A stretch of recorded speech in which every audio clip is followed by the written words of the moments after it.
fellow carbon-based bipeds. I am Scott Rose, and you are watching Explosions and Stuff.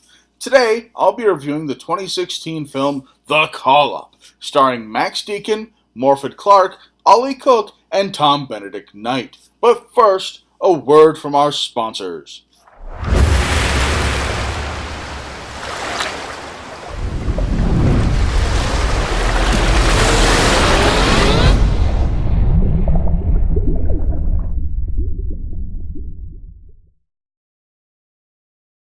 An overview of the movie? A group of online gamers are invited to take part in a new state-of-the-art virtual reality game. The winner of the game is promised $10,000. Little do they know, if they die in the game, they die in real life. Now, it's a race against time as they band together and fight for their survival. Will they all make it out alive? Or is one of them in on the game, manipulating things to go their own way? The pros of this movie? First of all, I loved the contrast between the virtual reality world and the real world. The real world they were in, it was all nice and white and clean and sterile. It looked like this nice, neat, sterile environment where there was nothing that could go wrong. It was all nice and clean, it was neat, it was tidy. But then you get in the virtual reality world, and there's holes in the wall, everything's dark and gray and drab, and there's explosions and bullet holes everywhere. It's just, you can tell just by looking at it, the difference in the worlds. You don't need to see these people in their little virtual reality suits to know that they're in this virtual world. You can see it. You can see the virtual world. You know the difference as soon as you see it, the moment you see it. And they did a great job with the lighting and the color use, distinguishing the two worlds apart. It was fantastic. Also, there was a nice blend of practical effects and CGI effects in this movie. Like the blood squibs and stuff were practical blood squibs and practical blood all over the place. But when they interacted with the virtual world, like they interacted with this virtual bottle that they could just pass their hand through and stuff. They couldn't pick it up, but they could pass their hand through it. And you could see the little digitized little wireframe that was there for the bottle, or if it healed up, the wireframe of the wound would go away. It was fantastic. The way that they interacted with the CG and with the practical effects was an amazing job with the effects.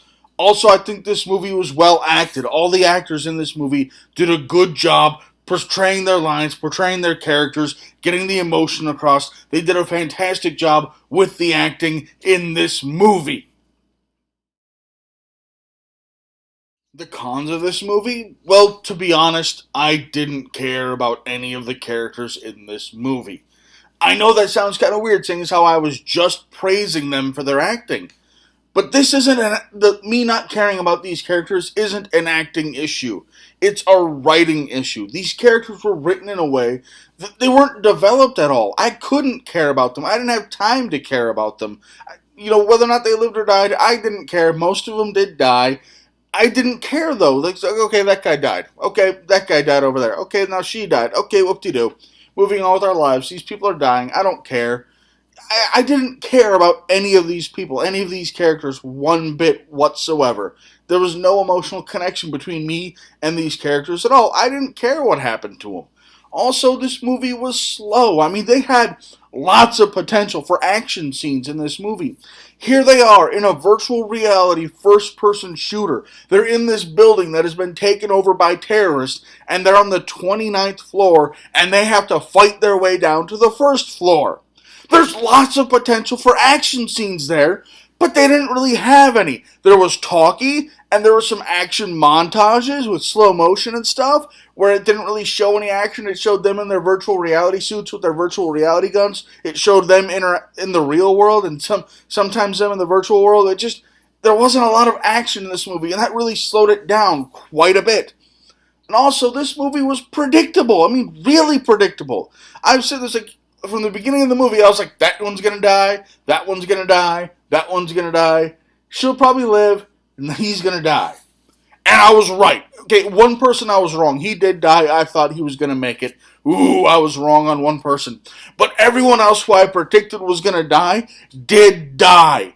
Everyone else. It was ridiculous. It was stupid. It was so freaking predictable, it wasn't even funny. My overall thoughts on the movie? The worst thing a movie can do is make the audience not care what happens in it. And that's exactly what this movie did. For that reason, I give it 2 thumbs down. This movie was made in the UK, and it feels like a bunch of English people tried to make an American action sci-fi flick, and failed horribly. They even have it taking place in the United States. Now, it could be that this movie was just miscategorized as an action movie, but I don't think that's the case. I really can't think of a reason why I would recommend The Call Up to anyone. Thanks for watching. If you enjoyed this video, please feel free to like it and subscribe to my channel for new action movie reviews posted every week and top 10 lists posted on the 10th of every month. Also, if you have any recommendations for things you would like me to cover in the future, please leave them in the comments below and follow us on Twitter at explosions_TV. Thank you and have a nice day.